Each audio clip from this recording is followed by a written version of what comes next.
Voy a comenzar a grabar por acá. Bueno, muchachos, a ver, siempre voy a dejar unos minutos para que ingresen. En promedio, 2 y 5 minutos podemos arrancar, ¿verdad? Yo lo que quiero a partir de ahora y en todas las clases que vienen es que pongan atención. Si ustedes toman nota, está bien, pero que lo hagan al mínimo posible.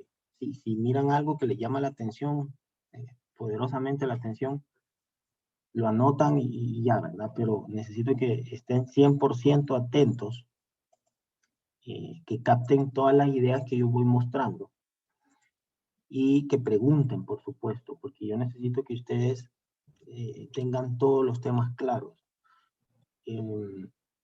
Yo trataré siempre de tenerles una respuesta, ¿verdad? Yo no lo sé todo, no voy a decirles, o sea, en su totalidad, todo lo que concierne a la óptica, pero sí sé muchas cosas. Entonces, siéntanse en la confianza de preguntar. Ok, bueno, ahí van entrando más.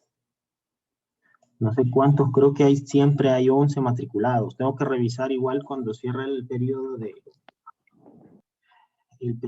de adiciones y cancelaciones. Voy a actualizar el cuadro de estudiantes matriculados, ¿verdad?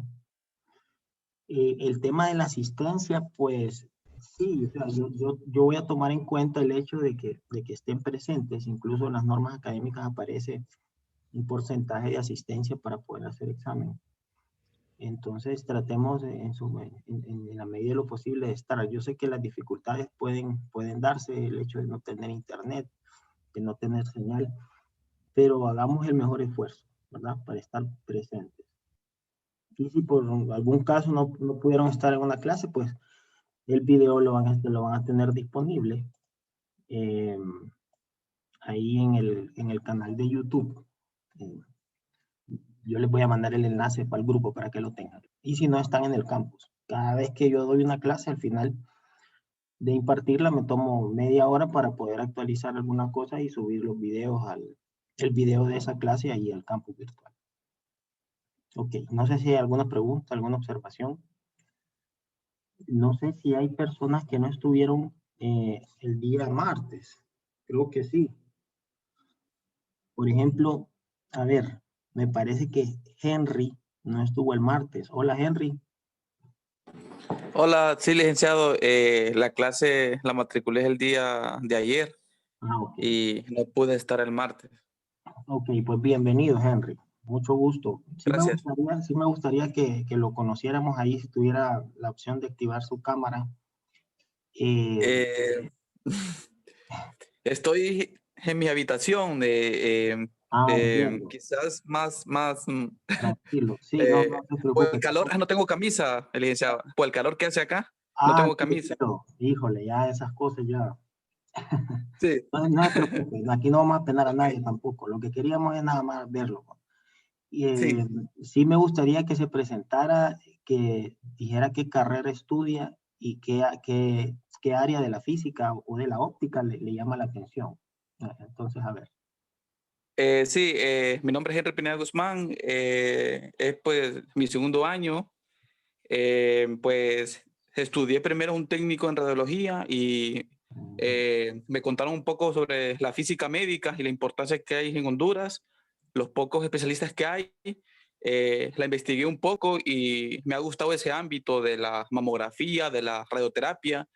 Entonces, por eso es que decidí estudiar física. No soy tan bueno, no me considero tan bueno en la matemática ni en la física, pero me aplico bastante para poder aprobar las clases. Y esa es mi motivación. Perfecto. No, excelente, muy bien. La verdad que hay mucho futuro en la física médica, no solo aquí en el país, sino que en todo el mundo. Y pues adelante, ¿verdad? Qué bueno que se metió a estudiar una segunda carrera. Vale la pena.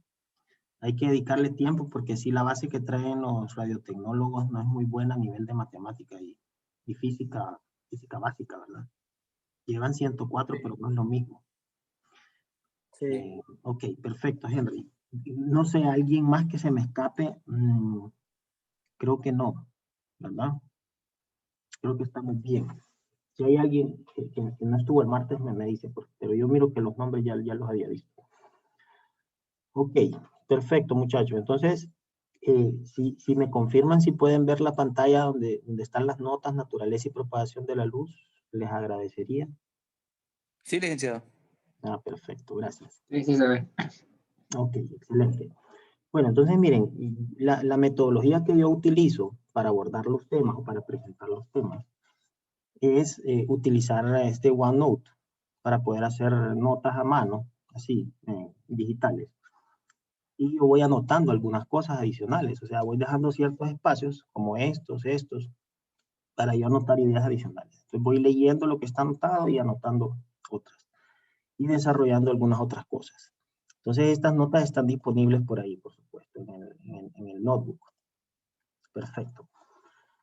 Bueno, muchachos, entonces yo necesito antes de comenzar que alguien me diga, o que varios de ustedes me participen y me digan qué entienden por la óptica, qué creen ustedes que esa disciplina estudia, ¿verdad? O cuál es el objetivo de la óptica o para qué existe esta rama de la física. ¿A ver, alguna participación?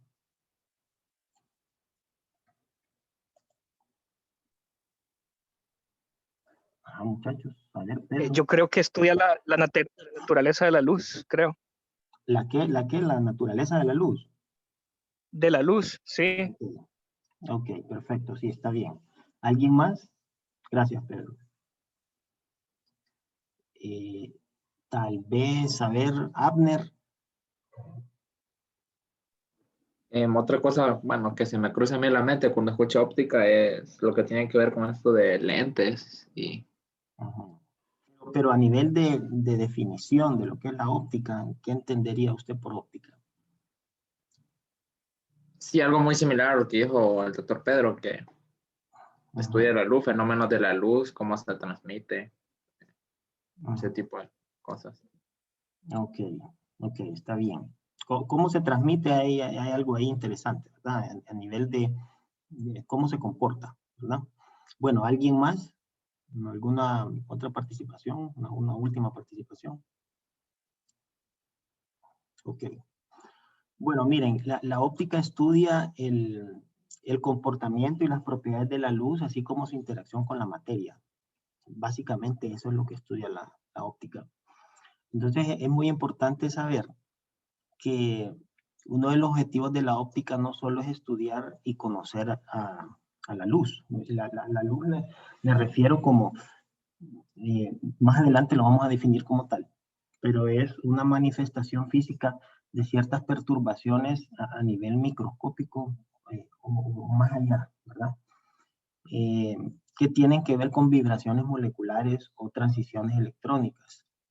Eh, Eso provoca luz. Y la luz, por naturaleza, es una propagación electromagnética que se describe mediante dos enfoques, un enfoque corpuscular y un enfoque ondulatorio. Y eso depende del punto de vista al cual se defina la luz, ¿verdad? Más adelante vamos a ver a qué me refiero. Entonces, básicamente, el hecho de que estudia también la interacción con la materia, eso es muy importante. O sea, no simplemente es conocer que la onda electromagnética es luz, o que la luz es una onda electromagnética, que tiene frecuencia, periodo, etcétera, sino también cómo interactúa con la materia. Eso es muy importante para la óptica. Y para el caso de la óptica clásica, que es la que nosotros vamos a estudiar, porque la óptica cuántica es otra disciplina que tiene que ver con el comportamiento mecánico cuántico de los fotones, que son los que describen corpuscularmente a la luz. Entonces, también a la óptica cuántica le interesa mucho la interacción con la materia. Entonces, eso tiene que quedar muy claro. Ok, para comenzar vamos a hablar un poco sobre la naturaleza y la propagación de la luz. Vamos a mencionar algunas ideas y otras adicionales a lo que está en el libro del Serway. El libro del Serway es precisamente este de aquí, ¿verdad? Que está en la carpeta. Capítulo 34. el que corresponde a la parte 5 de este tomo, que es el segundo. Creo que este es el que, no, es el segundo volumen, porque hay un libro que incluye física moderna. Este es el segundo volumen de la última edición que yo tengo aquí del Serway. Y en el 34, pues están descritos estos temas de forma muy general, ¿verdad? Yo tomo las ideas más importantes y las voy desarrollando. Bueno, entonces vamos a comenzar acá. Necesito, para poder arrancar aquí, quitar el video para tener más espacio y dejarlos a ustedes por acá. Y sí, estoy grabando. Perfecto. Bueno, entonces, a ver. Voy a empezar a leer algunas cosas acá y anotar otras, como les había dicho. En primer lugar, pues la luz, como lo había mencionado, la luz presenta una dualidad en su comportamiento. Ahí esa figura que está a la derecha muestra que la luz también es una onda y al mismo tiempo es una partícula, que esa partícula se le llama fotón. Es lo que define la cantidad de energía que tiene esa onda electromagnética. Pues, así como en el caso de la materia también se comporta como una onda. O sea, un electrón se comporta como una partícula con masa y carga, y también se comporta como una onda que tiene longitud de onda. Entonces eso es bien interesante. Y para el caso de la luz, esa idea es fundamental, ¿verdad? La electrodinámica cuántica es la que permite unificar estas ideas, ¿verdad? Estos dos enfoques de la materia y de la luz. Es muy interesante. Si a alguien le llama la atención, puede leer ahí en las lecturas de Feynman, ¿verdad?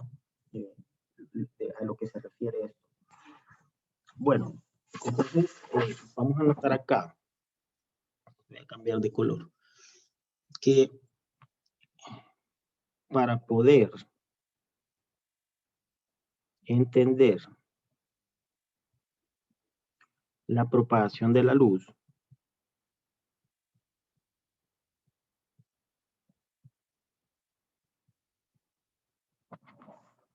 resulta necesario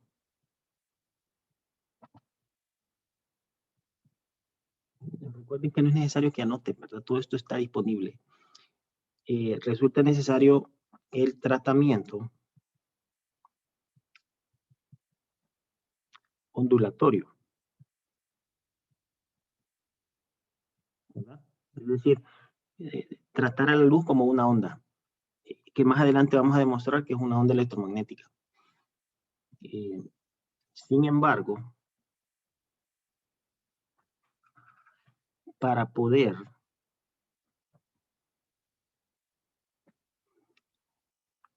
comprender los fenómenos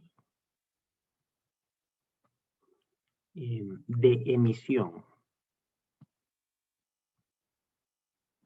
y absorción, resulta necesaria la descripción corpuscular, ¿verdad?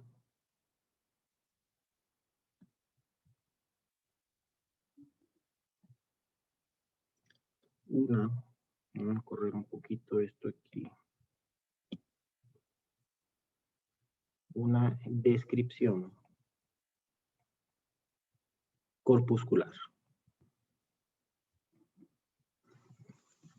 Ok, entonces espero que se entienda la idea. Cuando a mí me interesa cómo se propaga la luz, cómo interacciona con la materia sin absorción y emisión de energía, por supuesto. Entonces tengo que tratar a la luz como una onda. Pero cuando hay emisión por parte de la materia o absorción, entonces sí necesito tratar a la luz como corpúsculos o como partículas que se emiten o que se absorben, ¿verdad? Entonces eso es muy importante que lo recuerden. Y ahí el por qué, en qué momento utilizo el tratamiento ondulatorio y en qué momento el tratamiento corpuscular. Entonces, en esta clase vamos a enfocarnos en el tratamiento ondulatorio. Y vamos a ver algunas cosas del tratamiento corpuscular, porque a la mecánica a la mecánica cuántica, necesito mecánica cuántica para poder entender la óptica cuántica para darle un tratamiento full corpuscular a la luz.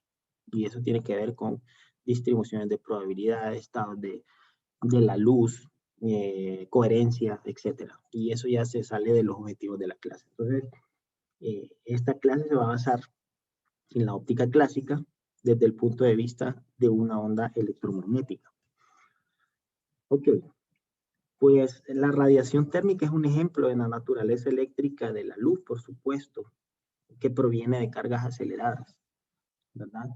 Y eso pues se trabajó en el tiempo de Planck, de Max Planck, a inicios del siglo pasado, en donde se dio ya una descripción al modelo de absorción y emisión por la materia de radiación electromagnética. Entonces ahí aparece la radiación de Planck y todo eso que se estudió posterior a Einstein también, ¿verdad?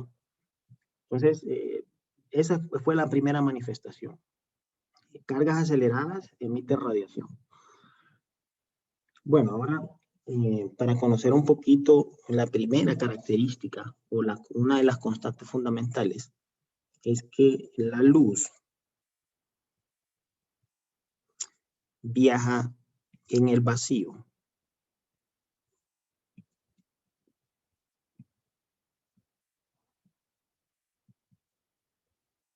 Independientemente del movimiento de la fuente o el observador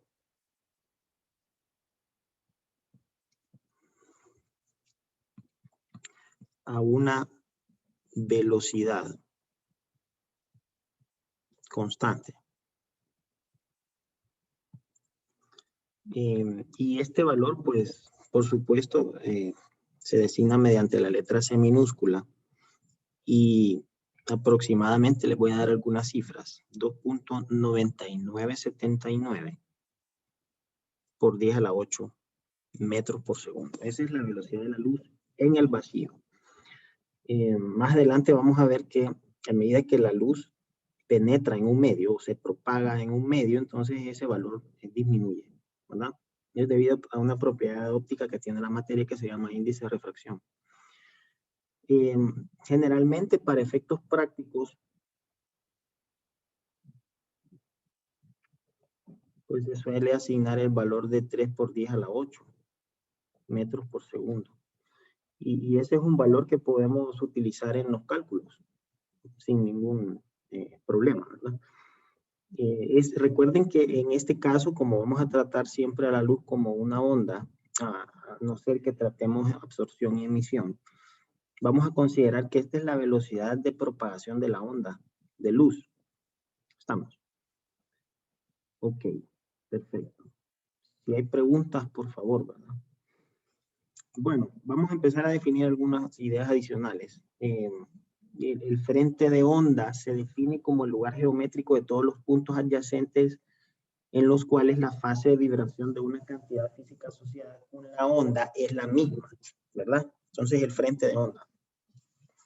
Entonces imaginen ustedes que esta figura que tengo aquí abajo, que es del Survey, que está mostrando algunos frentes de onda descritos por, pues, en esta primera figura que está aquí a la izquierda, por estos planos. Esos planos están separados una longitud de onda. Eso quiere decir que establecen puntos a lo largo de la trayectoria de la onda que tienen la misma fase exactamente, ¿verdad? Puede ser que definan la posición de los máximos, de los mínimos o de los ceros o cualquier otro punto que sea igual en cada uno de estos planos, ¿verdad? Entonces aquí se pueden ver en las tres que están aquí a la derecha que esos frentes de onda pues siempre son perpendiculares a la dirección de propagación de la luz. Son esos que están en color café que aparecen ahí. Y esa es una definición muy importante.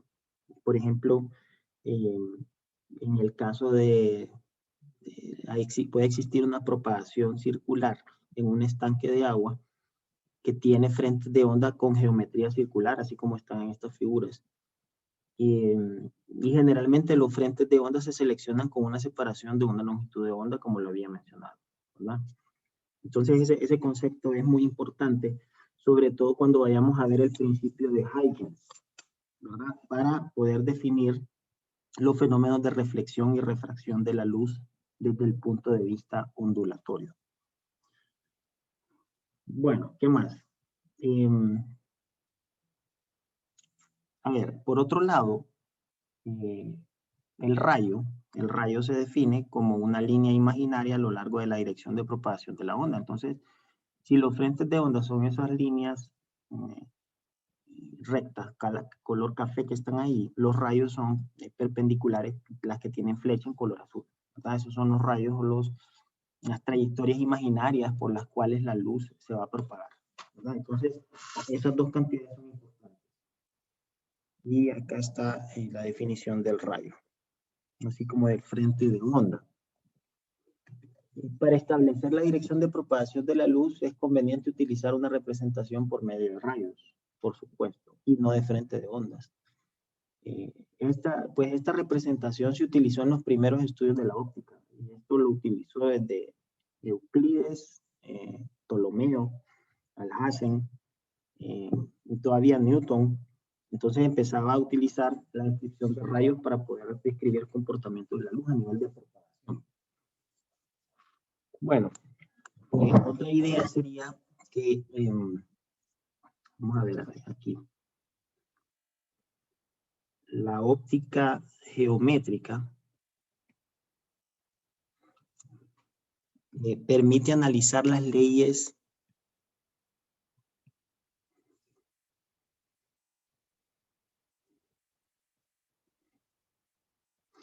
vamos a ver aquí, vamos a aceptar a Denis, las leyes de reflexión y refracción utilizando rayos luminosos.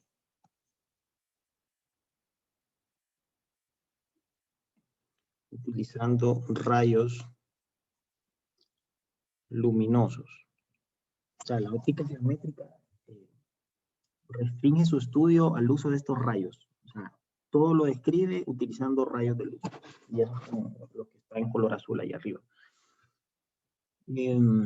Cuando estos fenómenos son analizados, vamos a ver aquí. Cuando estos fenómenos son analizados mediante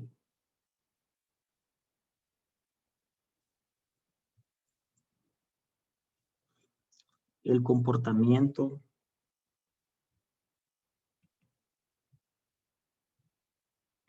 ondulatorio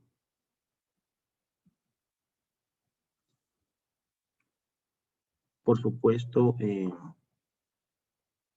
bajo un tratamiento de una onda electromagnética.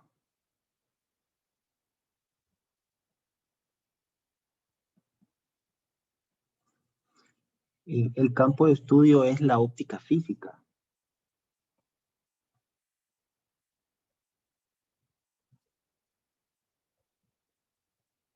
De estudio, perdón, es la óptica física, a diferencia de la óptica geométrica. Y hay una observación aquí, que es que la ecuación eiconal establece una relación entre la óptica física y la óptica geométrica. Una relación entre óptica física y óptica geométrica. Bueno, eso también tiene que quedar claro. Este hecho a qué le compete la óptica geométrica y qué a la óptica física, ¿verdad? La óptica geométrica es el estudio de la propagación de la luz utilizando rayos y su interacción con la materia, por supuesto. Los fenómenos de reflexión y refracción involucran ya por sí interacción con la materia. Y cuando se trata de describir a la luz desde el punto de vista ondulatorio, por supuesto, bajo los fenómenos de reflexión y refracción, ya se trata de una onda electromagnética, se involucran campos eléctricos y magnéticos. Y eso, pues, lo hace la óptica física. Es más, la óptica geométrica es muy limitada en el hecho de describir ciertos fenómenos como el de polarización. Pero la óptica física sí permite ver el fenómeno de polarización y poder estudiarlo desde el punto de vista de la reflexión y la refracción. Entonces, a mí en lo particular y a los estudiantes les gusta más la óptica física. Sin embargo, la óptica geométrica es fundamental para poder entender la formación de imágenes en elementos ópticos, como ser lentes o espejos. Y para también los astrofísicos, ¿verdad?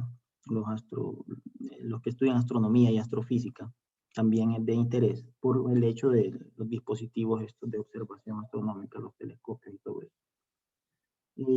Pues la ecuación iconal es una ecuación del formalismo de la óptica, que ya involucra abstracción a nivel matemático, en donde se definen cómo están descritos estos frentes de ondas y su relación con los rayos. O sea, matemáticamente eso se puede establecer a través de un gradiente. Entonces, pues una ecuación iconal podría ser esta del campo, ¿verdad? Sí. O sea, de esa forma yo podría establecer, esto lo podemos hacer a nivel de magnitud acá. Lo podríamos hacer estableciendo la dirección que yo voy a tener aquí para este campo, que seguiría la dirección de propagación de la luz como analogía, y el potencial, ¿verdad? Que se establece como superficies equipotenciales. Entonces esa puede definirse también como una ecuación iconal. Ok. No sé si hay alguna pregunta, muchachos. A ver. No sé si Denis tiene algo que decir, si todo está claro hasta ahora. Como les digo, a mí me gusta que participen, ¿verdad? Que tratemos de dialogar en la medida de lo posible. Bueno. Entonces, miren, como a mí me gusta tener un poquito de dinámica en la clase, vamos a ver este video para poder introducir el tema de reflexión y refracción. Y vamos a empezar a definir algunas cosas. Entonces necesito que pongan atención.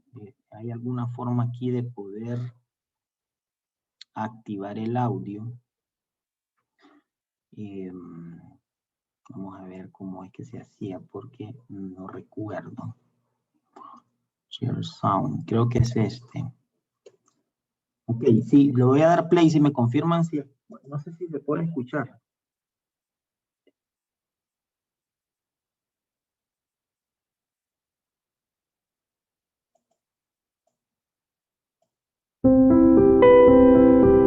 Sí se escucha, ¿verdad? Sí, sí te escucho. Sí, se escucha. Gracias. Igual solo es música de fondo, me parece. Nadie habla nada, pero más adelante sí vamos a ver otro.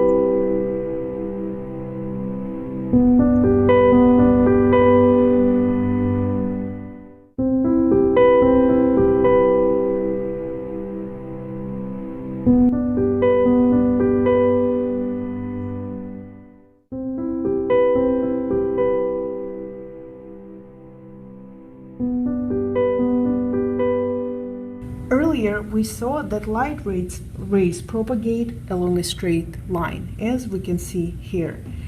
Now, if we put a mirror along the path of the light, we can see that the light cannot go through the mirror, so it is reflected off the mirror.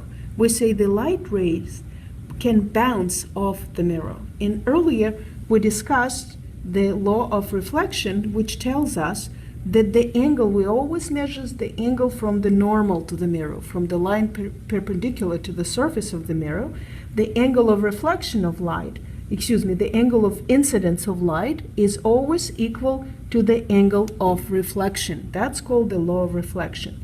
But you might ask, what will happen if instead of the mirror we have a glass slab that the light can't go through?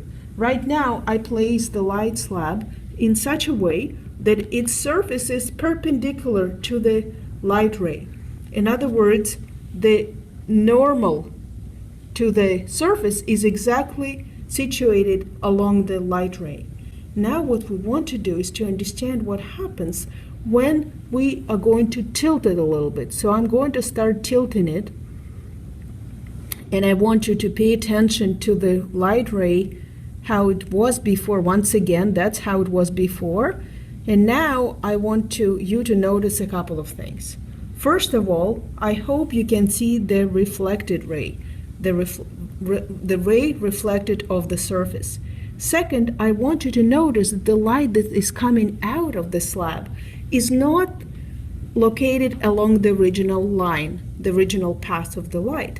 It is located, it is shifted, but it is shifted along it. And what it tells us is that it happens because the light, I'm trying to make it a little bit darker so you can see that the light ray is, it's probably when you show the demo, try to make it in a dark room and then the kids can see it better, that the light ray bends. And we say it is refracted from the word fracture. So it refracts, and the law of refraction is a very important law, and it happens because the speed of light in air is not the same as the speed of light inside the glass or any other material, and the light always chooses the shortest time to go from one point to another point. That's why it refracts. When the two media, or the first medium is air, the second is glass, have different, we call them indices of refraction.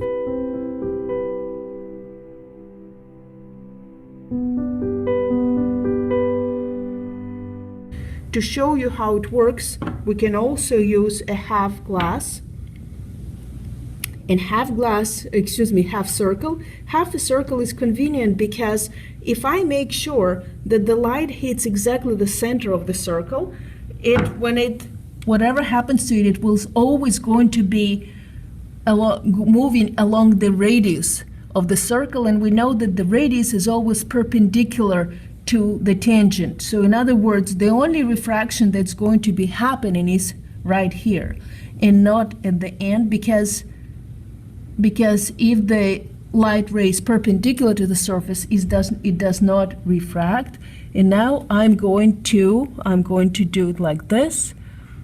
I'm going to create an angle of incidence which is different from 0 degrees, and you can see that the light bends.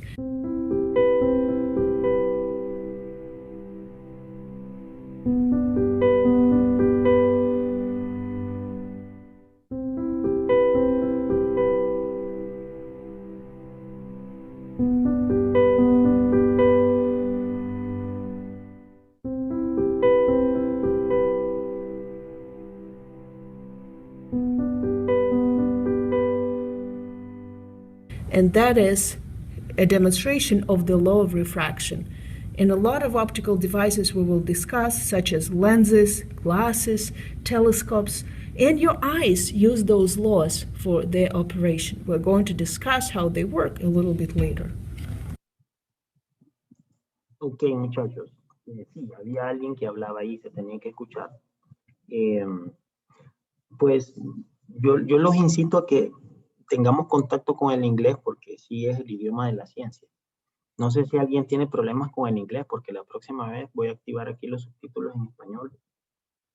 Me parece que la mayoría sí se defiende, ¿verdad? Si alguien tiene problemas, me dice, ¿verdad? Porque yo quiero que se trate de entenderlo al menos en la mayoría. Licenciado, yo solo manejo lo básico, pero sí entendía ciertas palabras. Ok, pero sí entendió lo que mostró el video, ¿verdad? Sí, de la reflexión, o sea, bueno, entendía cuando el vaso estaba perpendicular no había reflexión. Y cuando se movía, se reflejaba con los grados, ¿verdad? Sí. Cuando está perpendicular sí existe una reflexión, pero es mínima. Ah, es mínima. Porque está oculta en el rayo incidente. Pero cuando se mueve un poquito el ángulo, se puede ver que sí aparece el rayo ahí, ¿verdad? Que estaba oculto, porque sí hay una componente que se refleja, pero la mayoría se transmite al material. Entonces, lo importante aquí es ver que existe una refracción en el material. Ahí se puede ver más o menos. Por eso les digo que a veces es bien difícil así, porque conmigo los estudiantes lo que hacen es todas estas demostraciones y vamos aumentando el grado de dificultad a medida que avanzamos en las demostraciones y en los temas, así lo vamos haciendo en el grado de dificultad. Entonces estas demostraciones son súper sencillas. Este video está hecho como para gente del colegio, de high school. Entonces, lo que yo quiero es que vean el fenómeno y que sepan que existe una ley de reflexión que es esta, que los ángulos incidentes medidos desde la normal a la superficie reflejante son iguales, el incidente y el reflejado. Y la ley de refracción establece pues que la relación entre los ángulos incidente y refractado, vamos a cambiar un poco nosotros la notación para no confundirlo FR con el reflejado. Vamos a utilizar una letra T para transmitido. Y esa relación obedece a esto que está aquí abajo, ¿verdad? Que se llama ley de Snell. El seno de teta sub i entre el seno de teta sub r, medido desde la normal a la superficie que provoca la refracción, es igual a la razón entre una propiedad óptica que tiene el material, que esa se manifestó desde el tiempo de Snellius. Descartes le dio ya el nombre y lo estableció a nivel de senos, que se llama índice de refracción, ¿verdad? Entonces el índice de refracción es una propiedad puramente óptica y que me establece qué tan rápido viaja la luz en ese medio, ¿verdad? Entonces ya vamos a ver más adelante. No sé si hay alguna pregunta. Ok. Vamos a ver. Vamos a escribir aquí. Para no cambiar el tamaño.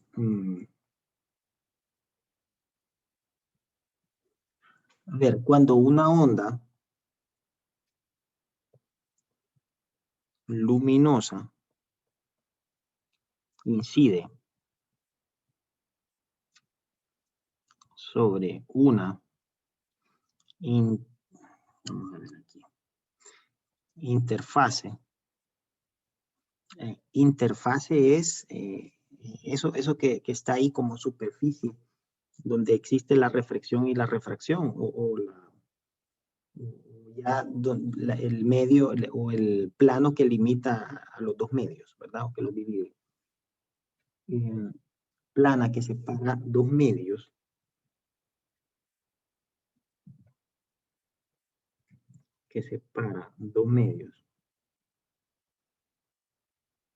Que vamos a llamar por ahora medios transparentes,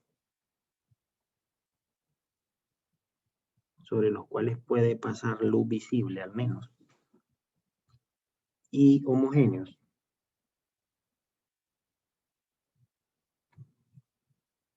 Y parte de la onda incidente se refleja y otra parte se transmite. Parte de la onda incidente se refleja y otra parte se transmite. Okay, eso es lo que se puede ver a simple vista, sin tener mucha explicación al respecto del por qué ocurre eso. Simplemente es algo puramente fenomenológico. Entonces, aquí podríamos hacer una figura de esto. Vamos a dibujar aquí la superficie o la interfase. Vamos a dibujar una normal punteada y vamos a establecer que en este punto va a ocurrir la reflexión y la refracción. Y lo vamos a hacer en este sentido, haciendo saber que lo que está de este lado es un medio que va a ser más denso que el que está aquí a la izquierda. Que la dirección de propagación va a ser esa, ¿verdad? Entonces, aquí se puede definir un ángulo de incidencia, un ángulo de reflexión y un ángulo de refracción, un teta sub t de ángulo del rayo transmitido, ¿verdad? Entonces, este es el medio 1 y este es el medio 2. Generalmente al medio 1 se le describe con un índice de refracción, puede ser aire o puede ser algún otro medio que generalmente es menos denso que el que está en el medio 2 o el que compone el medio 2. Entonces generalmente se le denota como N sub I y N sub T, donde N es el índice de refracción.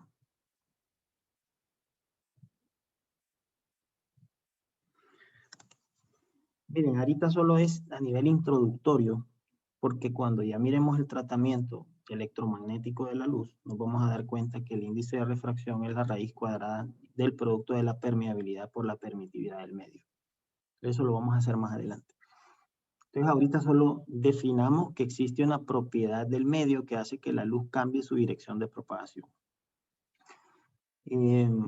Pues a la óptica geométrica lo que le interesa siempre es tratar con superficies que tengan una forma especular, ¿verdad? Así se le puede decir, o que sea lisa, plana, que no tenga imperfecciones, y eso tiene que ver, si en el caso de reflexión, si se presenta reflexión, sería en el caso de la reflexión especular. La reflexión difusa siempre cuando existe una superficie rugosa, no lisa, donde existen diferentes direcciones. Un espejo está muy bien pulido y permite una reflexión en su mayor parte especular, porque eso es el caso ideal. Nunca va a lograrse una reflexión especular, ¿verdad? Pero sí muy cercano a la especular. Ok, bueno, una de las propiedades ópticas más fundamentales en la materia es el índice de refracción, ¿verdad? Ese N minúscula que acabo de escribir por ahí. Esta propiedad se define como la razón entre la velocidad de la luz en el vacío y la velocidad de la luz en el medio. O sea, que ya podemos aquí darle nombre a nivel de definición, matemáticamente hablando, al índice de refracción. Ok. Para el caso del vacío, N es igual a 1. Recuerden que acá C es la velocidad de la luz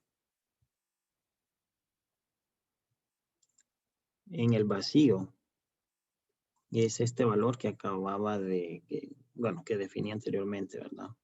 3 por 10 a la 8 metros por segundo, C minúscula. Y V es la velocidad de la luz en el medio que presenta ese medio, que presenta ese índice de refracción N, ¿verdad? O sea, así se define como tal.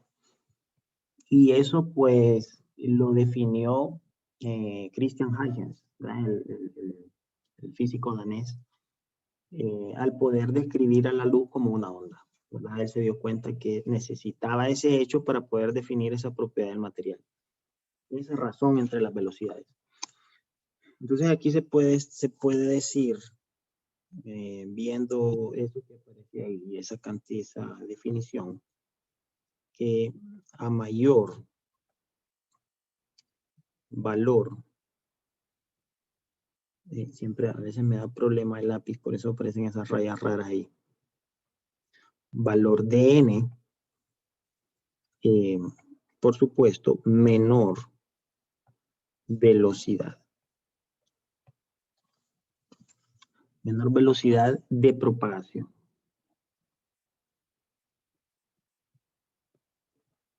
De la luz, ¿verdad? En este medio. Caso contrario a lo que pasa con las ondas sonoras, ¿verdad? Aumenta la velocidad de las ondas sonoras, pero disminuye la de las ondas electromagnéticas, las ondas de luz. Y eso se debe directamente, está asociado directamente a la densidad del material. Entre más denso el material, menor la velocidad de propagación de la luz, ¿verdad? Y mayor el índice de refracción. Eso se ve. Eso es obvio por ahí. Y, hay una tabla por acá que tiene el libro, en donde aparecen, por supuesto, índices de refracción para diferentes materiales. Entonces, si se fijan, los gases que son los menos densos establecen valores muy cercanos a 1. A medida que pues, cambian de estado, en estado líquido, por ejemplo, algunas sustancias se muestran ahí índices de refracción de 1.3 a 1.5.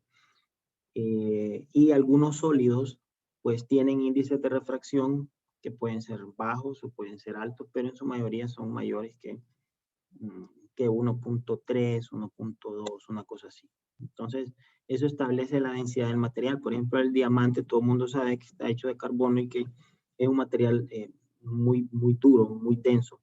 Entonces, tiene un índice de refracción bien alto.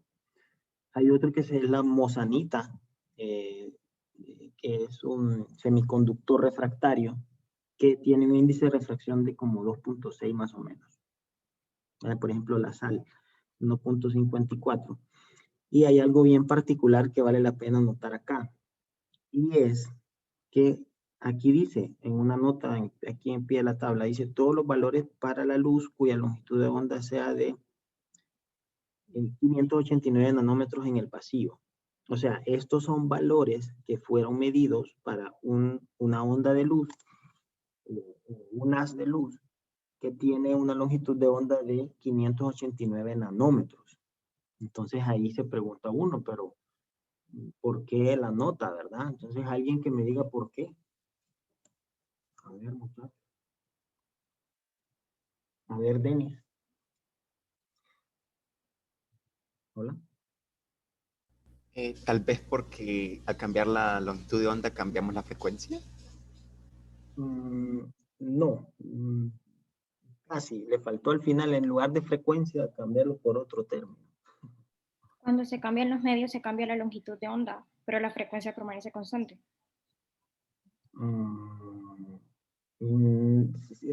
Ese hecho es correcto, ¿verdad? Pero necesito la idea un poquito más clara.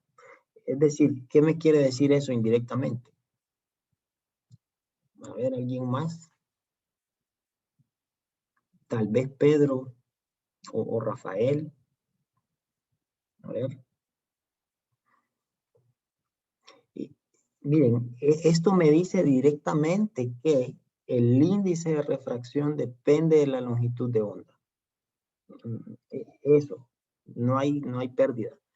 Cuando me dan un valor, por ejemplo, estos valores también dependen de la temperatura, porque me los están dando un valor de temperatura. En el caso de los gases, tengo que establecer una condición de presión y temperatura, entonces por eso me parece un valor de presión. Un muchacho estuvo trabajando conmigo haciendo la práctica midiendo el índice de refracción del aire. Eso no es fácil, eso es muy difícil. Y lo hizo con un dispositivo, una configuración que se llama interferómetro de Matt-Sender.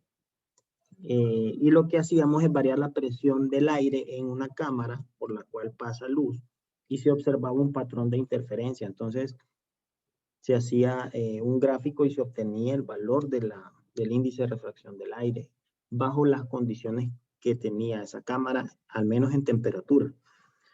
Entonces, Por eso la presión en gases es importante, porque necesitas saber exactamente en qué valor de presión fue medido ese índice de refracción. Entonces, en general vamos a tratar siempre sólidos, ¿verdad? En la clase, a menos que se mencione por ahí algunos líquidos.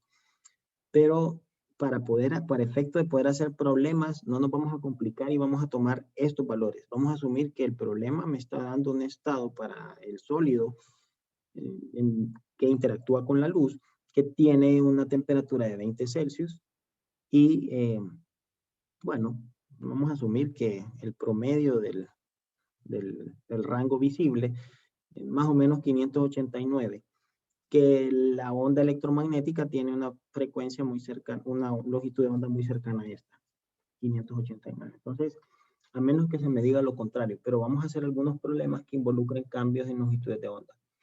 Y eso ya tiene que ver con la dispersión, ¿verdad? Ok, ¿alguna pregunta? No sé si vamos bien. Okay. Bueno, entonces miren, esta parte es importante y lo vamos a hacer desde el punto de vista histórico, ¿verdad? Vamos a mencionar algunos hechos que fenomenológicamente se pudieron manifestar con esto de la interacción de la luz y la materia. En primer lugar, los rayos incidentes. Lo vamos a anotar como un hecho. Reflejado.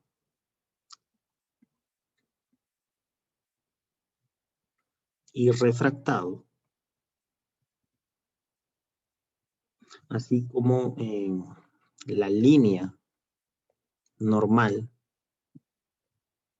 que define los ángulos de incidencia, reflexión y refracción, que es una línea imaginaria, por supuesto, a la superficie.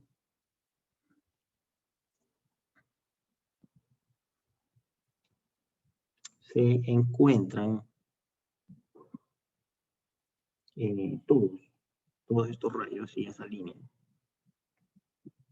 en el mismo plano.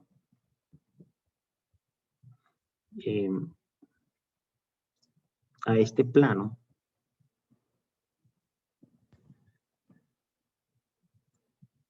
se le da el nombre de plano de incidencia.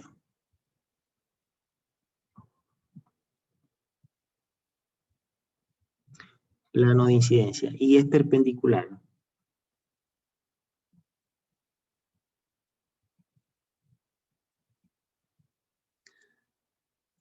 a la superficie o la interfase, ¿verdad? Interfase con C. Así. Bueno, entonces, aquí en esta figura es del Hedge, del libro de texto, aparece el plano de incidencia. Plano de incidencia, que es este que está acá, ¿verdad? Que es un plano imaginario, el que contiene al rayo incidente, al reflejado y al refractado, que está por debajo de la interfase. Y además contiene a esta línea punteada, que es la normal a la superficie o a la interfase. Bueno, en esta otra figura se ven los planos que contienen los frentes de onda, o pueden llamarse frentes de onda también, que están dispuestos de esa forma, ¿verdad? Entonces, este hecho es importante. ¿Cuál es el plano de incidencia? Y eso del plano de incidencia lo vamos a mencionar hasta el cansancio, porque es un plano de referencia para nuestro análisis del rayo incidente, reflejado y refractado, tanto desde el punto de vista de la óptica geométrica como desde la óptica física, ¿verdad? Okay. Bueno, otro hecho notable es que el ángulo, y esto se había mencionado en el video,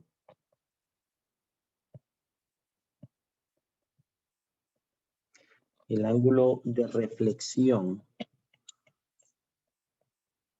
es igual al ángulo de incidencia, ¿verdad?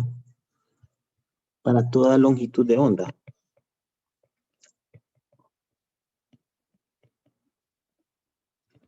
Para toda longitud de onda. O sea, yo cambio el color de la luz y ocurre exactamente lo mismo. Y para cualquier par de medios.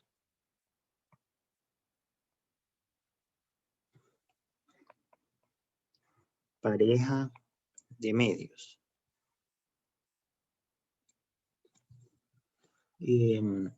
Ok, entonces, vamos a ver acá, a veces es complicado esto, pero vamos a correr esto aquí porque esto corresponde a algo que seguiría, ¿verdad? En todo caso, lo vamos a correr hasta acá.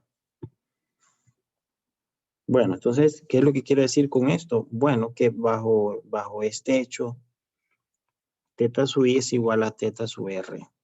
Siempre utilizando como referencia esta figura de acá, ¿verdad?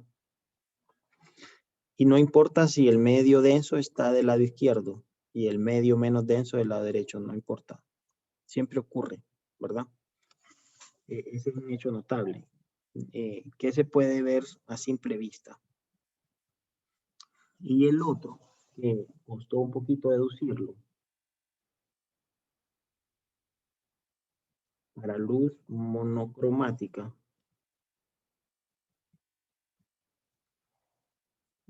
eso es luz de una longitud de onda.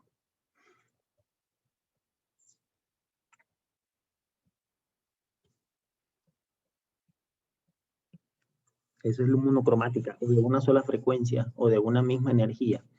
La razón entre los senos de los ángulos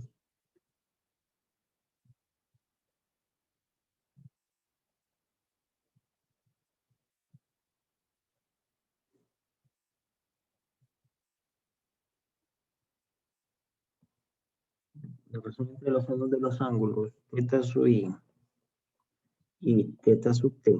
Teta sub t es ¿verdad? El refractado, el ángulo del rayo refractado.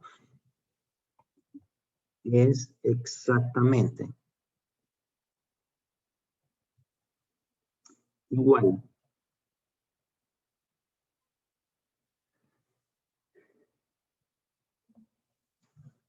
al inverso de la razón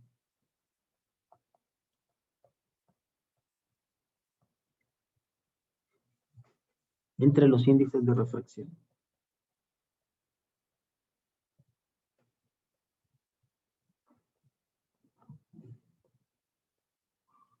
De esos medios. O sea, me refiero, a ver, medios, perdón. Ok, me refiero a esto, que el seno de teta sub i entre el seno de teta sub t, ¿verdad? Que lo vamos a definir así, es igual a n sub t entre n sub i. A esto generalmente se le llama n sub ti. Para no escribir n índice de refracción del medio donde esté el rayo refractado entre el índice de refracción de donde esté el rayo incidente. Por simplicidad, ¿verdad? Entonces, si ustedes miran que yo escribo siempre n sub ti es la razón entre n sub ti y n sub i. Puede también escribirse n sub ip, que es el inverso de eso, ¿verdad? Y a esto se le llama ley de refracción. Pues sí fue descrita así como está por Descartes, ¿verdad? Al inicio de la revolución, o en la revolución científica. Esta es la ley de reflexión, ¿verdad? Así. Y eso se puede verificar experimentalmente, sin ningún problema. Bueno, entonces vamos a analizar las siguientes situaciones o siguientes casos particulares. El primero es cuando el ángulo de incidencia es igual a 0, ¿verdad? Entonces, ¿qué es lo que ocurre? Bueno, parte de la luz que incide se va a reflejar, ¿verdad? Lo voy a rayar con otro color. Y la mayoría se va a refractar, no se va a refractar, se va a transmitir, ¿verdad? Porque no ocurre refracción bajo estas condiciones. Eso quiere decir que yo podría escribir aquí que, lo voy a hacer en color azul, que teta sub i es igual a teta sub t. Y esto es igual a 0 grados, ¿verdad? Por supuesto, con la normal. Ahora, si yo quiero utilizar la ley de Snell, o esta expresión que está aquí arriba, en función de esto, yo pudiese escribir que n sub i seno de teta sub i, n sub t, seno de teta sub t, ¿verdad? Puede deducirse que el ángulo transmitido va a ser igual al seno inverso de 0, que es 0. Bueno, ¿por qué? Porque asumamos que esto es más o menos 1, ¿verdad? Este otro medio, pues, qué sé yo, puede ser un medio denso que tiene un índice de refracción n. Este es 0, ¿verdad? Entonces, tal vez hizo falta aquí escribir el inverso, ¿verdad? Bueno, es más, se cancela porque ni siquiera voy a escribirlo. Ya se sabe que en el argumento, es en el argumento la cosa. Aquí estaría el producto del inverso de n por 0. Entonces, ahí está, claramente. Así, el seno de 0, 0. Entonces, efectivamente, pues se verifica ese hecho. No hay ningún problema. Ahora, para el caso de que el medio donde está el rayo incidente es menos denso que el medio hacia el cual se transmite la luz, o sea, me refiero a n sub i y n sub t. N sub i es menos denso, el índice de refracción es menor que n sub t, el medio más denso. Entonces, se podría escribir aquí el ángulo transmitido. Aquí lo podemos definir, ¿verdad? Incidente, reflejado y transmitido con respecto a la normal. Va a ser n sub i, n sub t, por el seno de teta sub i, ¿verdad? Entonces eso se puede escribir también por simplicidad como a seno de teta sub i, ¿verdad? Ok. Ese es simplemente el despeje de esta expresión que está aquí, ¿verdad? Ok. Ese coeficiente A mayúscula, por supuesto, va a ser un número que está entre 0 y 1, porque n sub ti es mayor que n sub i. Y esto ocurre para ángulos que están entre 0 y 90. Por supuesto, para el ángulo incidente. Y eso es algo que se puede escribir tal y como está, ¿verdad? Ahora, ese ángulo teta sub t es mayor o menor, pues habría que hacer un par de cálculos para darse cuenta, pero aquí se puede establecer como conclusión a nivel visual que teta sub t es menor que teta sub i, ¿verdad? Entonces, este hecho es notable. Habría que graficar esa función y empezar a darle valores y poder verificar ese hecho, ¿verdad? Bueno, para el otro caso, en el cual yo me encuentro en un medio denso, o sea, n sub i es este y n sub t es el medio menos denso, y aquí poder establecer la normal. A ver, vamos a ver teta sub i, teta sub r y teta sub t. Entonces aquí ocurre algo muy diferente. Vamos a plantear siempre este hecho, ¿verdad? NI, NT, seno de teta i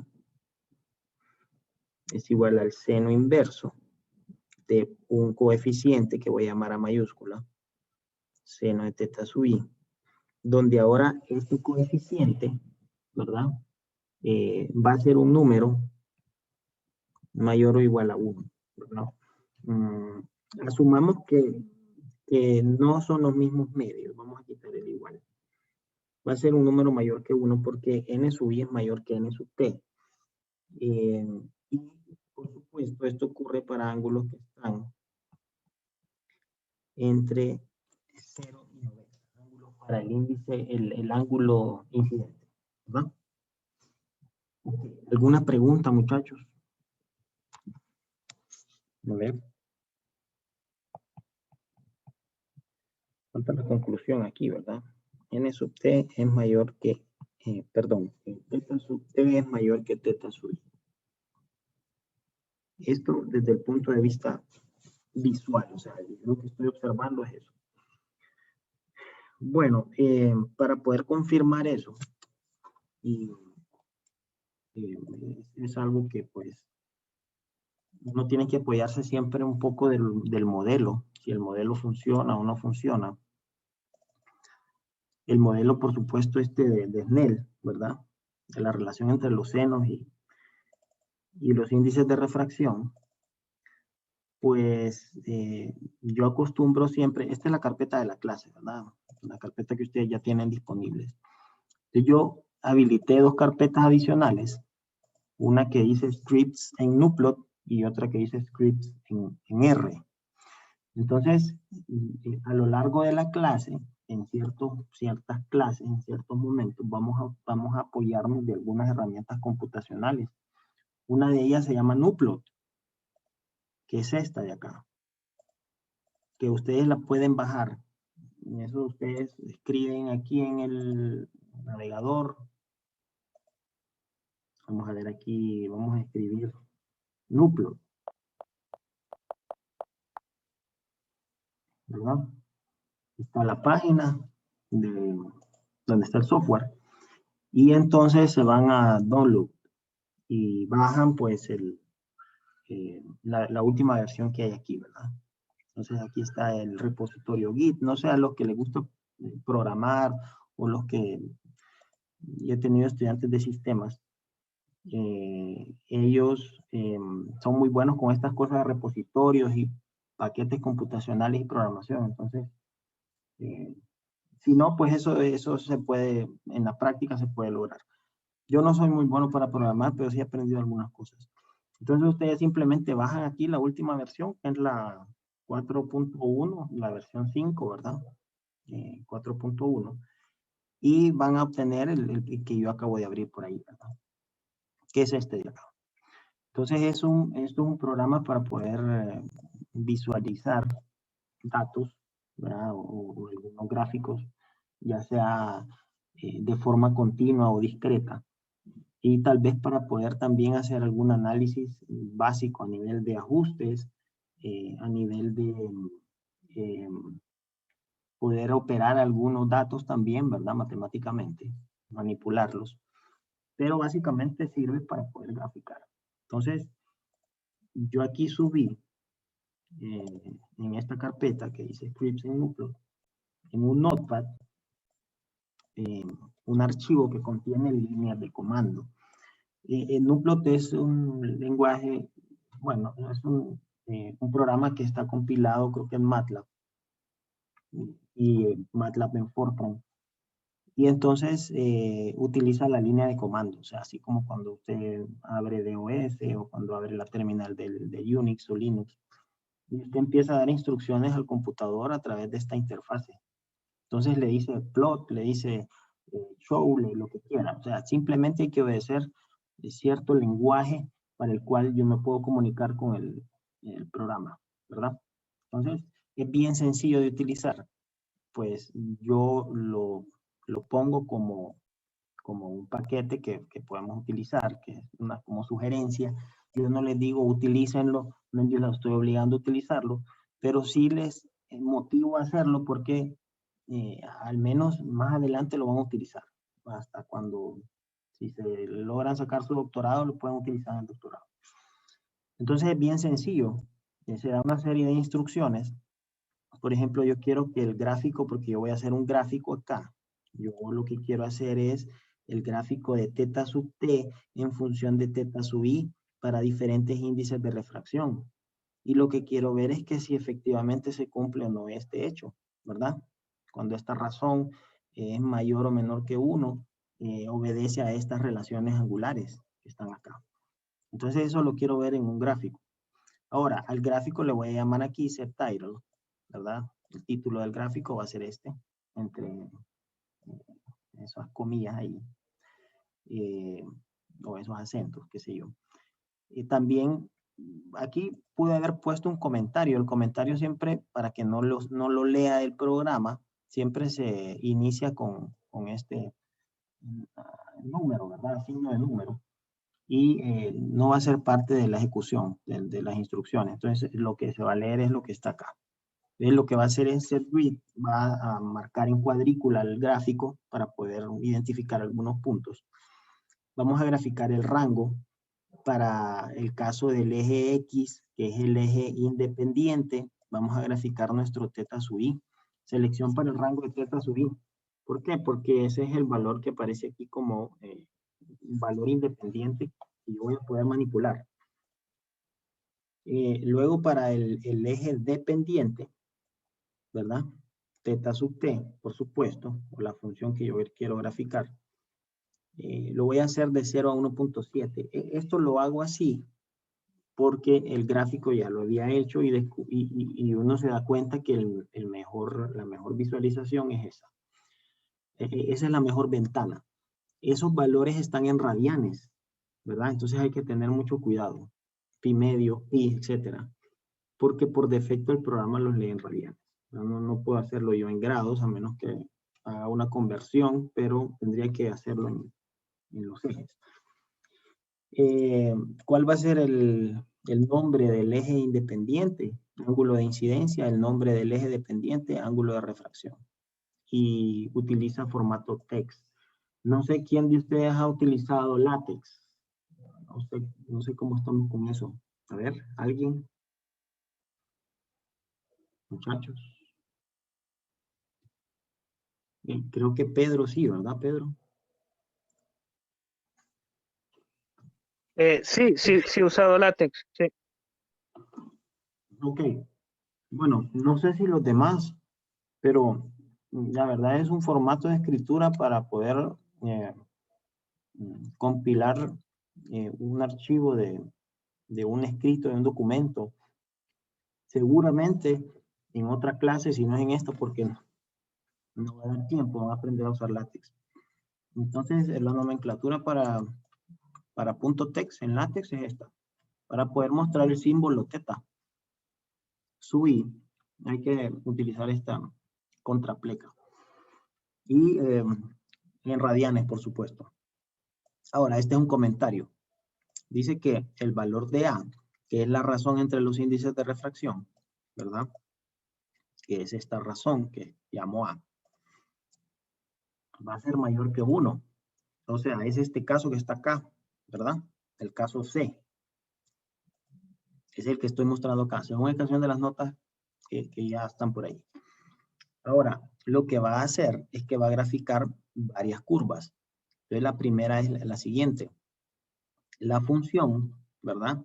El seno inverso, que es arseno en este caso, que se define así como asin, en inglés, por supuesto, partiendo de que esa razón es igual a 1, ¿verdad? O sea, vamos a hacer acá alguien que me explique eso a qué corresponde físicamente.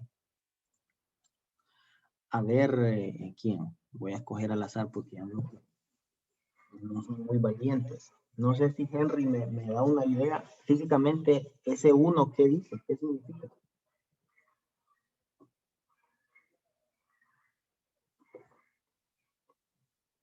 Bueno, no sé, Henry o Benny o Harold. A ver. ¿Sí, Henry? No, licenciado, no tengo. ¿Alguien más? Ese valor es el valor de A, ¿verdad? Sí, ya lo digo. Cuénteme. No, es que está ahí, dice n sub i entre n sub t igual a 1, entonces el índice que estábamos viendo hace poco. Pero físicamente, ¿qué significaría eso para mi sistema? Que son iguales. Que yo tengo el mismo medio, ¿verdad? No hay ninguna interfase, ¿sí o no? Eso Sí. quiere decir, aquí ya empieza a haber una interfase que divide dos medios de diferentes índices de refracción, que este es mayor que este, ¿verdad? Entonces, lo que estoy variando aquí es el coeficiente A. Eso es lo que estoy haciendo, este coeficiente. Y lo estoy aumentando hasta 2, o sea, al doble. El medio 1 o el medio donde está el rayo incidente tiene una densidad mucho mayor, que tiene un índice de refracción del doble que el de este de acá. Entonces el título de esa curva va a ser esta, ¿verdad? Me dice que es esa curva que está mostrando, que es correspondiente a esa razón que es igual a 1. Dot type se llama esto. Esto quiere decir que la línea que va a mostrar es una línea punteada. El color de la línea es color negro, ¿verdad? Y el grosor es por defecto. El line width o el grosor de la línea para la siguiente curva es 0.5 y la voy aumentando para las demás curvas, 1, 1.5, 2. Y el line color o el color de la línea en RGB, ¿verdad? En su formato de color, en la definición de toda la paleta de colores, va a ser en color azul para todas esas curvas. O sea que la curva donde no hay dos medios diferentes, el mismo medio, va a ser en color negro. Para el otro caso, ¿verdad? El caso cuando la razón es menor que 1, o sea, está entre 0 y 1. Entonces, pues voy a graficar tres curvas, ¿verdad? Con valores que son menores que 1, por supuesto. No voy a hacer la que es igual a 1 porque ya la hice aquí arriba. Y coloco ahí el título, ¿verdad? ¿A qué corresponde esa curva? Porque el gráfico me va a mostrar el título. Y el grosor de línea y el color. Ahora van a ser estas curvas en color rojo para poder identificarlas, ¿verdad? ¿A qué caso se refiere? Bueno, y eso sería. Entonces, aquí había un comentario que no sé qué, por qué está acá. Este H está malo aquí. En pi medios. Bueno, esto no importa. Entonces vamos a tomar todo esto que está acá. Lo vamos a copiar y lo vamos a pegar, ¿verdad? Y me muestra el gráfico. Lo puedo hacer más grande porque yo no establecí un tamaño de la ventana. Entonces lo puedo hacer al tamaño que yo quiera y le doy un refresh acá, ¿verdad? O un replot, como quieran. Bueno, entonces hay algo aquí que yo pude haber hecho. Lo voy a hacer aquí.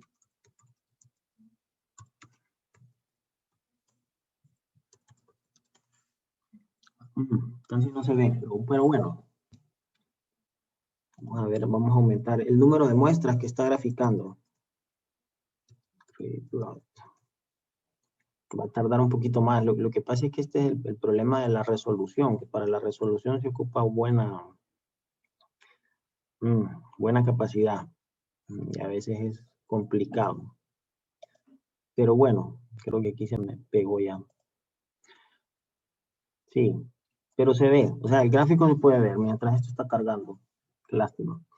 Entonces, se pueden ver que las curvas en color azul, que son las correspondientes al caso en el que el índice de refracción es mayor, la razón entre los índices de refracción es mayor que 1, tienden a converger en un ángulo de incidencia, o sea, de ahí no pasan. Estamos. Todos estos llegan a un ángulo acá de incidencia y de ahí no ocurre más nada, ¿verdad?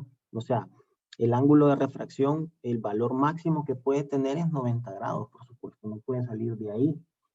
El mínimo es 0 y el máximo es 90, o sea, el 0 está acá y el 90 está como por aquí, ¿verdad?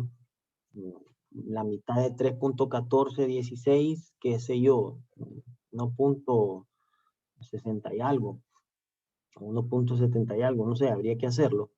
Esos ángulos que están ahí, más adelante vamos a ver que se llaman ángulos críticos.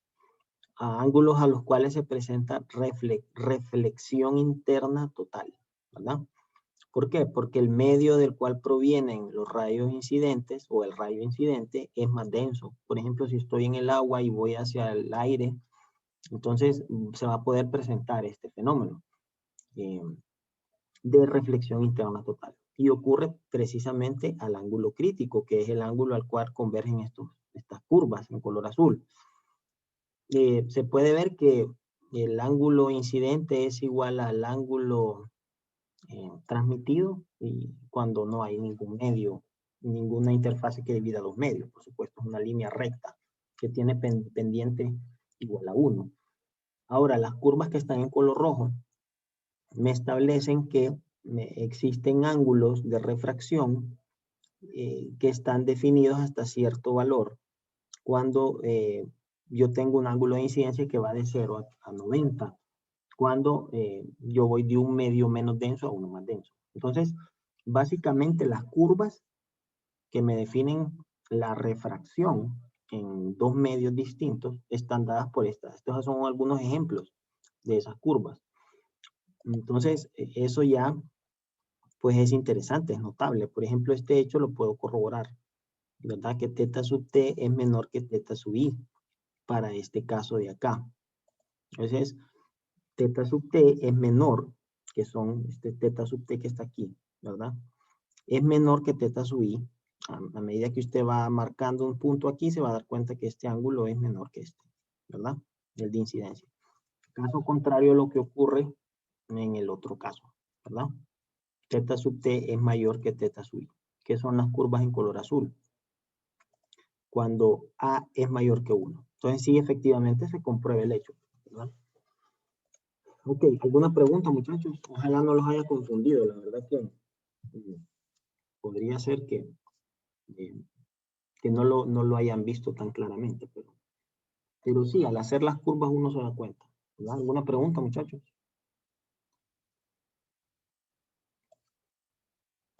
Ok. Bueno, vamos a continuar acá. Ese era el análisis gráfico. Si alguien lo quiere hacer, yo necesito que bajen el software, que lo prueben, manipulen un poco, grafiquen el seno, el coseno, el logaritmo, lo que quieran, para poder interactuar un poco con él, ¿verdad? Y ahí dejo el script para que ustedes lo corran. Es algo que les va a servir mucho. Bueno, entonces vamos a continuar un poco con las ideas aquí. Ojalá que no nos esté cansando un poco, porque a veces las 2 horas son un poco cansadas. Hay un caso particular para el cual n sub i, si n sub i es mayor que n sub t, o sea, para este caso de acá, ¿verdad? El C, en donde se presenta un ángulo teta sub i máximo que permite que teta sub t, porque como este ángulo es mayor que el incidente, a medida que yo vaya abriendo teta sub i, este se va abriendo aún más hasta llegar a 90.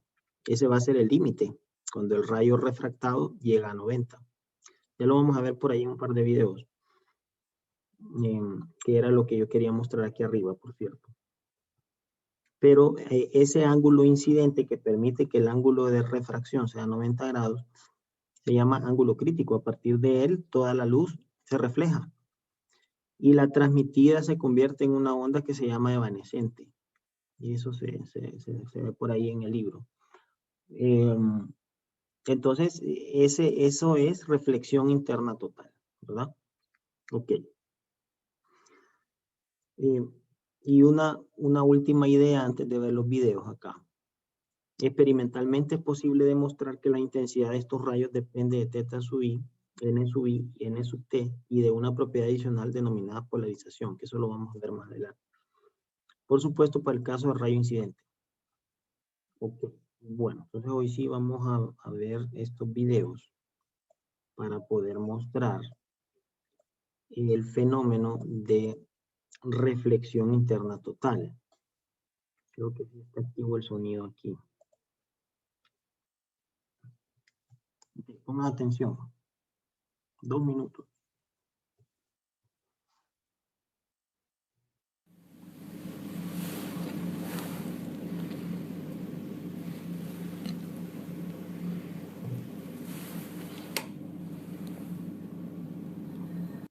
Ok, solo algo antes. La fuente está aquí, el rayo incidente, pues inicialmente está en el aire, pero penetra el medio el medio que yo tengo aquí, que es un cristal, un vidrio, qué sé yo, y interactúa con esta interfase.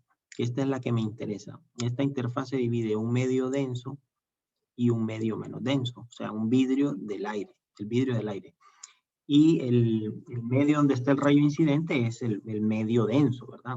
O sea, que corresponde al caso en que N sub I es mayor que N sub T. El índice de refracción del medio I es mayor que el del medio donde está el rayo transmitido.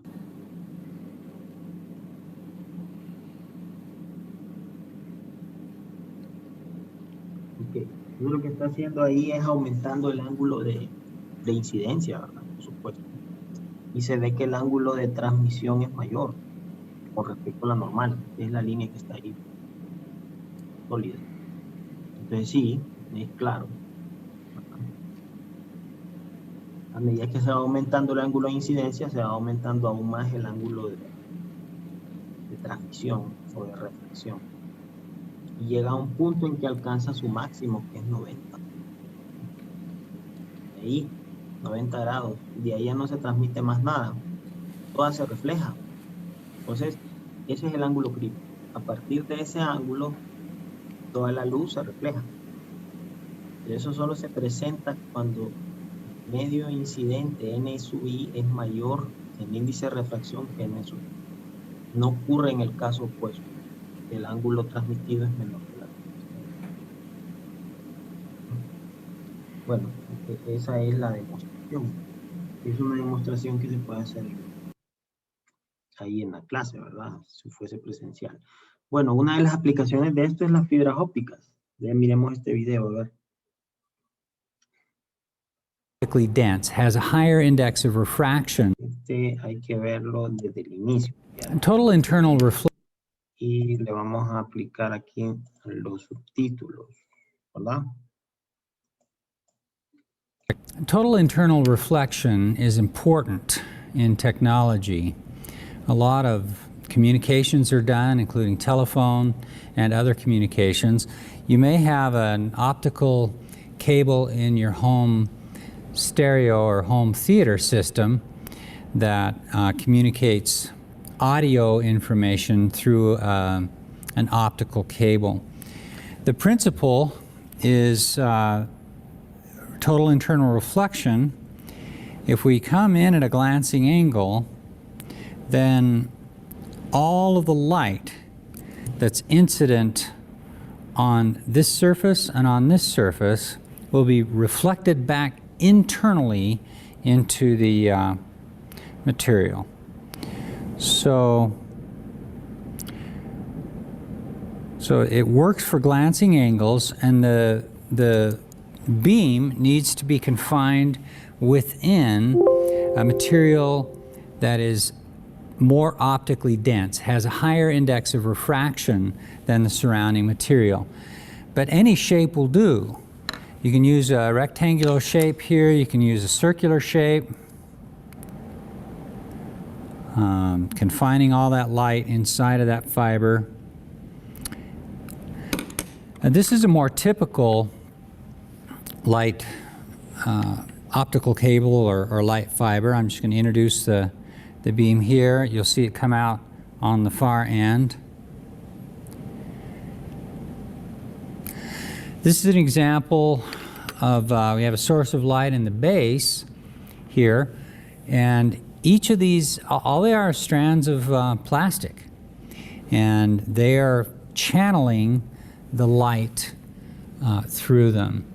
And they can be bent or whatever, and they'll still channel that light. There is a certain radius. If you bend it, if you kink it really hard, then that brings you away from the total internal reflection, and you lose the effect. But very effective, very important in today's technology, total internal reflection. Ok, bueno, entonces ahí lo que mostró es una aplicación de la reflexión interna total, que se logra a partir del ángulo crítico, ¿verdad? El ángulo crítico es precisamente cuando yo tengo el ángulo de refracción igual a 90 grados, ¿verdad? Ese es el ángulo crítico que estaba, que por acá. todavía un poquito más por acá, ahí comenzaba, ahí ese es el ángulo crítico, el ángulo de incidencia, ángulo crítico para reflexión interna total. Si yo sigo abriendo, entonces voy a siempre a reflejar toda la luz en la interfase. Y en estas fibras ópticas y en esa demostración que hizo el profesor, se está trabajando con ángulos que están entre el crítico y 90 grados, ¿verdad? Por supuesto. O sea, para el gráfico entre el crítico, que es este, ¿verdad? Incidente, para esta condición de esta primera curva, por ejemplo, y 90 grados que está acá. O sea, hay un amplio rango de ángulos para poder presentar reflexión interna total. Ok. Bueno, recuerden que si hay preguntas, ya saben, van a preguntar sin problema. Bueno, entonces vamos a mostraros un ejemplo aquí y a escribirlo de forma textual. A ver. Por ejemplo, es posible, a ver, no, es que tengo todo anotado aquí, lo voy transcribiendo. Por ejemplo, cuando la incidencia es normal, es decir, teta sub i es igual a 0 grados, o es igual a 0 radianes, se refleja aproximadamente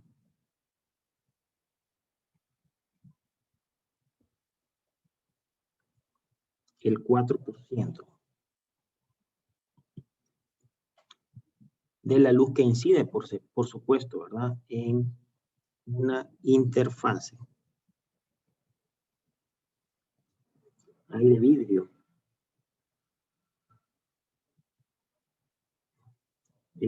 Cuando se habla de una interfase aire vidrio, se asume que el aire es el medio donde está el rayo incidente y el vidrio donde está el rayo transmitido, ¿verdad? Ok. A ver, la intensidad reflejada en este caso, vamos a anotarlo con otro hecho.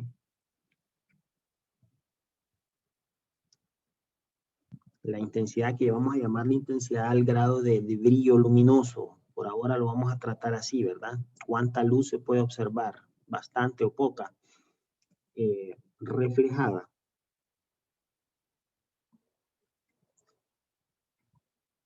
En este caso. En el caso del aire y vidrio, ¿verdad?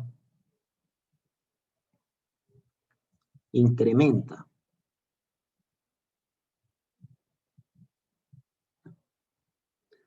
Al aumentar el ángulo de incidencia.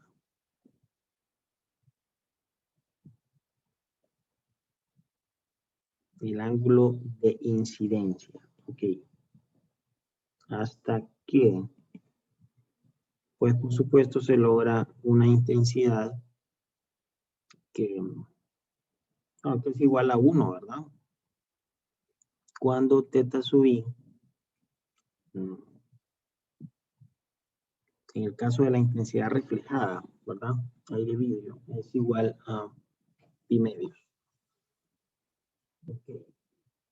Así, ese es un hecho que la verdad no es práctico porque cuando yo tengo un ángulo de incidencia igual a 90 grados, toda la luz ni siquiera interactúa con el medio, con la interfase, porque simplemente viaja en línea recta.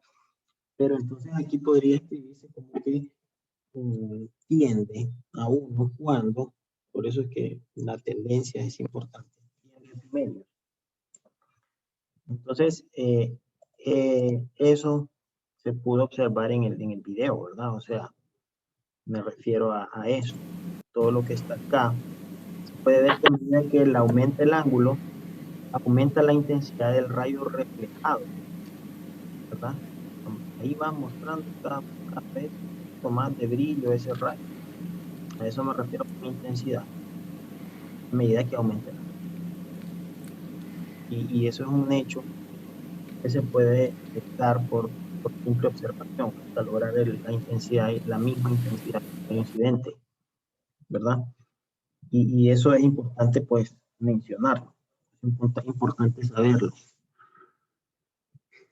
Bueno, las propiedades de refracción del medio cambian en función de la longitud de onda. Y a esto se le llama dispersión. Entonces hay que anotar esto aquí, subrayarlo. La dispersión es la manifestación de la dependencia de la longitud de onda al índice de refracción. O sea, el índice de refracción depende directamente de la longitud de onda y aparte de la temperatura, de otros parámetros como la temperatura, ¿verdad? Pero más me interesa el hecho de que depende de la longitud de onda. Y ahora tengo n como una función de la longitud de onda, el índice de refracción. En medios lineales la frecuencia de la onda de luz no cambia. Sin embargo, sí lo hace la longitud de onda. Creo que es lo que decía Angie, ¿verdad? O sea, medios lineales están asociados con una frecuencia constante. Pero sí lo hace la longitud de onda. Bueno, ¿por qué? Porque ustedes recuerdan que la velocidad de propagación de una onda es longitud de onda por frecuencia. Entonces, para que la velocidad de propagación de la onda de luz cambie, tiene que cambiar uno de esos dos parámetros. Y en este caso es el índice, la longitud de onda. ¿Verdad? Ok.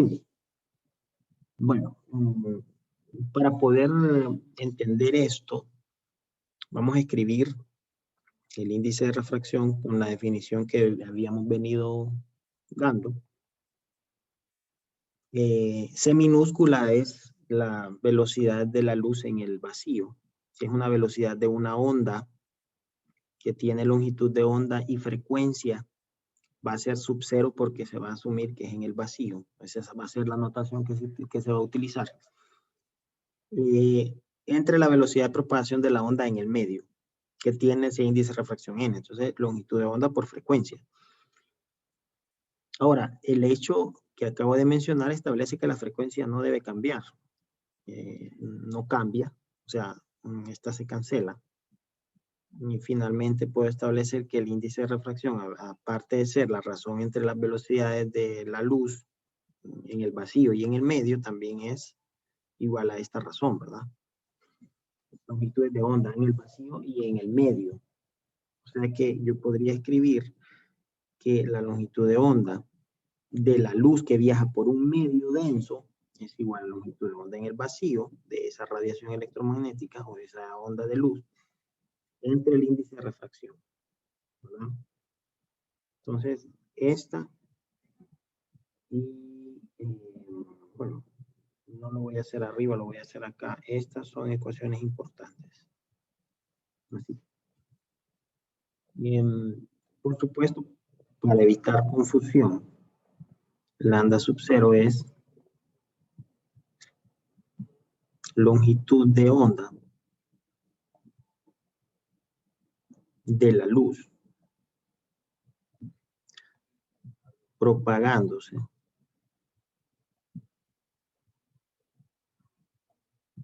en el vacío, ¿verdad? Vacío. Ese es sub 0. Entonces se puede decir aquí que las ondas, me puedo establecer aquí que las ondas se comprimen.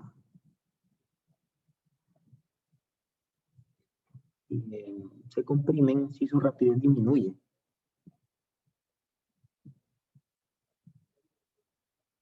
Disminuye. Y eso es cuando viajan por un medio denso, ¿verdad? Y el caso opuesto sería como que se estiran.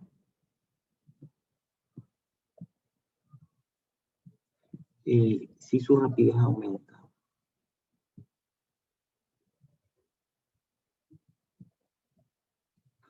O sea, cuando viajan por un medio menos denso, por supuesto.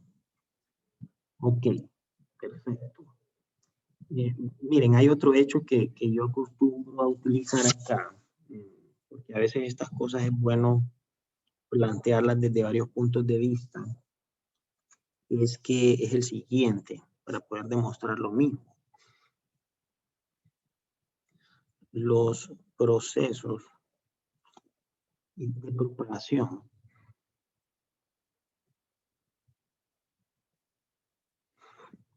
de la luz deben cumplir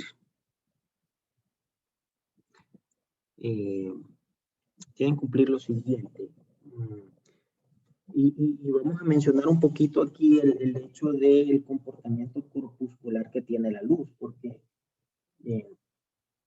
Albert Einstein, con el efecto fotoeléctrico que descubrió Henry Hertz, describió que para que se pudiera describir mediante un modelo el comportamiento del efecto fotoeléctrico, tuvo que introducirse al fotón.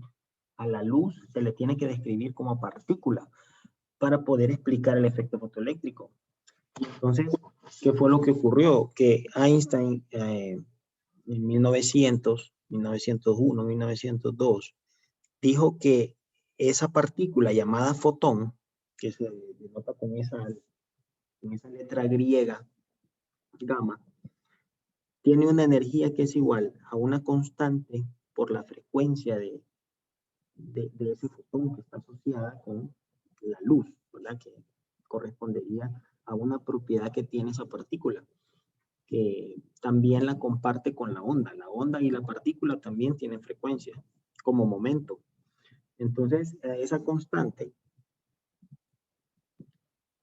se le llama constante de Planck. Y esa constante de Planck es más o menos 6.62 por 10 a la menos 34 joules por segundo. Si no me equivoco. Sí, 6.62 por 10 a la menos 34. Es una cantidad bien pequeña por las unidades. Por supuesto, los joules son unidades a nivel macroscópico. Y los electronvoltios, que por ahí en física docente ustedes tienen electronvoltios, son unidades de energía a nivel ya atómico. Entonces, el orden de magnitud me dice a mí la escala en la cual yo estoy viendo mi fenómeno físico. Entonces, la constante de Planck está asociada con fenómenos de absorción y emisión para escala atómica, ¿verdad? Por eso es tan pequeña. Y por supuesto, esa es la frecuencia de la partícula de luz, que en este caso se llama fotón. Fue introducida por un físico en 1925, creo. Ese nombre, ¿verdad? Se llama fotos en griego, quiere decir luz. Efectivamente, pues, o sea, yo puedo describir eso de esa forma. Entonces, en los procesos de propagación de luz, no debe ocurrir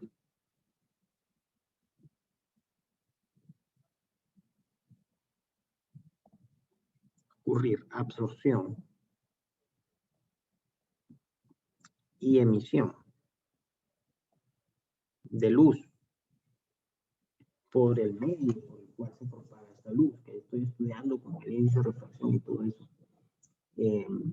Entonces yo podría establecer, bueno, si yo tengo un medio 1 y un medio 2, o tengo el vacío, por ejemplo, para el caso de demostrar esta relación. Entonces yo tengo acá la energía del fotón que se propaga en el vacío, ¿verdad? Que es igual a la constante de Planck por la frecuencia en el vacío, que también es igual a la constante de Planck por la velocidad entre la longitud de onda en el vacío. ¿Por qué? Porque la velocidad de propagación de esta onda es el valor C, ¿verdad? Es una constante. Y tengo el fotón que se propaga en el medio denso, una frecuencia F, ¿verdad? Y acá va a ser la velocidad de propagación de la onda entre la longitud de onda, ¿verdad? Por supuesto, por el mismo hecho de la definición de la velocidad de propagación de una onda. Entonces, la energía tiene que ser la misma, porque no pueden haber procesos de absorción y emisión. Tiene que haber conservación de energía en la luz. La luz tiene que tener la misma energía. Entonces, esto me dice a mí que HC entre lambda sub 0 es igual a H B entre lambda, ¿verdad? Y esto puede escribirse como C igual a B lambda sub 0 entre lambda, donde la velocidad va a ser C entre el índice de refracción, ¿verdad? Entonces aquí se cancela, ¿no? Y llego a la misma relación, ¿verdad? Lambda sub 0 entre lambda. Perdón, entre n. Así. Ok, esa es la longitud de onda en el medio por el cual se propaga hasta la luz, en un medio denso, ¿verdad? Entonces de esa forma se puede demostrar esa relación a la no emisión y absorción de energía. Bueno, entonces miren muchachos, como ya vamos terminando acá, y la próxima clase sí vamos a participar un poquito más porque yo lo que quiero es que hagamos ejemplos. Y hasta ahora no hemos hecho ninguno. Y en la próxima clase, el próximo martes,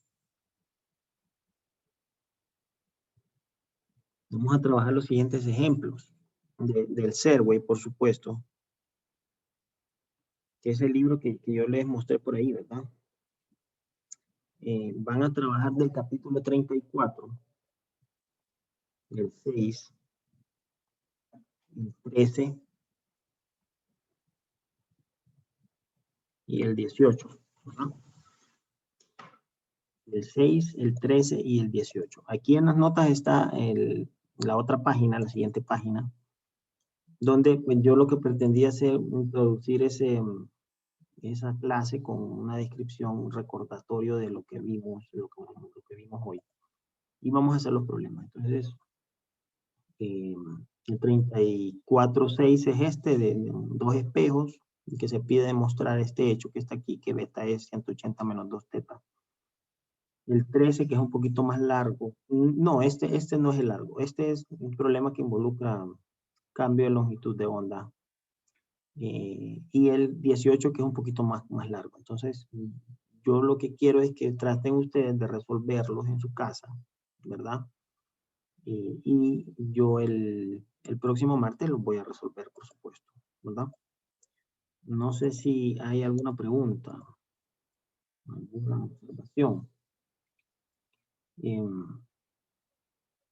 Bueno, entonces, para terminar, voy a comenzar asignando, pues, la tarea que correspondería a la primera tarea. O sea, como la primera tarea, que es la número 1, puede tener varios ejercicios, por eso le pongo semana 1, porque puede ser tarea 1, semana 2. Yo les puedo agregar más ejercicios para que compongan o para que completen esa tarea. Entonces, este problema, que es del mismo libro, del Serway, el número 20, capítulo 34, es bien interesante porque resulta que por refracción yo puedo o no ver un objeto en el fondo de un recipiente. Y asumo que yo tengo una moneda que está en el centro de este recipiente, que está aquí en la figura A, que yo no la miro porque me obstruye el mismo recipiente. O sea, este recipiente obstruye al observador el ver la moneda. Entonces, si yo coloco agua, yo voy a ver la moneda por refracción. Y eso lo hemos hecho en la clase cantidad de veces. Por ejemplo, en la clase del periodo pasado, vamos a ver acá, en el tercer pack, vamos a ver si aparecen aquí algunas tareas de estos muchachos. Aquí está. Hay unos que sí son hasta divertidos, ¿no? Pero sí están bien bonitos. Ahí no se ve la moneda porque obstruye. Aquí la agua. Y ahí se va viendo la moneda.